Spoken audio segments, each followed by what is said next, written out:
कविता मातृभूमि। ऊंचा खड़ा हिमालय आकाश चूमता है, नीचे चरण तले झुक नित सिंधु झूमता है। गंगा यमुन त्रिवेणी नदियां लहर रही हैं, जगमग छटा निराली पग पग चहर रही है। जगमग छटा निराली पग पग चहर रही है।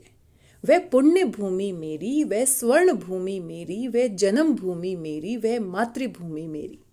झरने अनेक झरते जिसकी पहाड़ियों में, चिड़िया चहक रही है हो मस्त झाड़ियों में।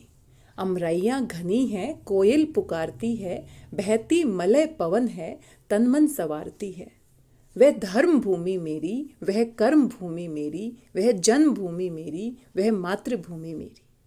जन्मे जहाँ थे रघुपति, जन्मी जहाँ थी सीता, श्री कृष्ण ने सुनाई वंशी पुनि। गौतम ने जन्म लेकर जिसका सुयश बढ़ाया, जग को दया सिखाई, जग को दिया दिखाया। वह युद्ध भूमि मेरी, वह बुद्ध भूमि मेरी, वह मातृभूमि मेरी, वह जन्म भूमि मेरी, वह जन्म भूमि मेरी। और कवि हैं हमारे सोहनलाल द्विवेदी जी। इनका चित्र आप यहाँ पर देख सकते हैं। और सोहनलाल द्विवेदी जी कितने समय पहले पैदा हुए हैं आप देख सकते हैं। 1906 में उनका जन्म हुआ है, 1988 में उनकी मृत्यु हुई है, यानी कि भारत की आज़ादी से पहले इनका जन्म हुआ है। और इन्होंने देखा है अंग्रेज किस तरह से भारतीयों पर अत्याचार कर रहे थे, इसीलिए उन्होंने अपनी कविताओं में अपने देश के प्रति प्यार दिखाया है, अपनी मातृभूमि की प्रशंसा की है, अपनी मातृभूमि पर गर्व किया है।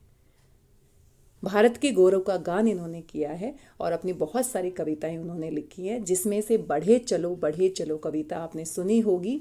वीर तुम बढ़े चलो, धीर तुम बढ़े चलो, सामने पहाड़ हो, सिंह की दहाड़ हो।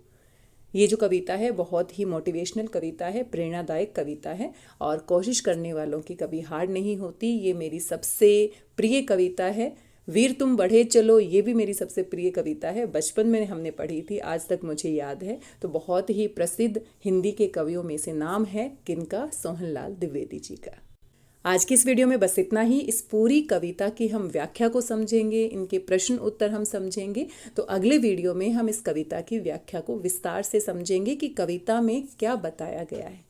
थोड़ी बहुत कविता तो पढ़ने के बाद हमें समझ में आ जाती है, लेकिन कविता में कुछ नए शब्द हो सकते हैं जिसके मतलब आपको नहीं पता होंगे, शब्दार्थ की आपको ज़रूरत है, और साथ में कविता में और कौन सी गहरी बातें बताई गई हैं। तो इसके लिए देखना ना भूलें इस कविता का व्याख्या का वीडियो। मिलते हैं अगले वीडियो में। तब तक स्वस्थ रहिए, मस्त रहिए और खुश होकर अपनी पुस्तक को पढ़ते रहिए, पढ़ाई करते रहिए, जीवन में आगे बढ़ते रहिए, कोशिश करते रहिए, क्योंकि कोशिश करने वालों की कभी हार नहीं होती।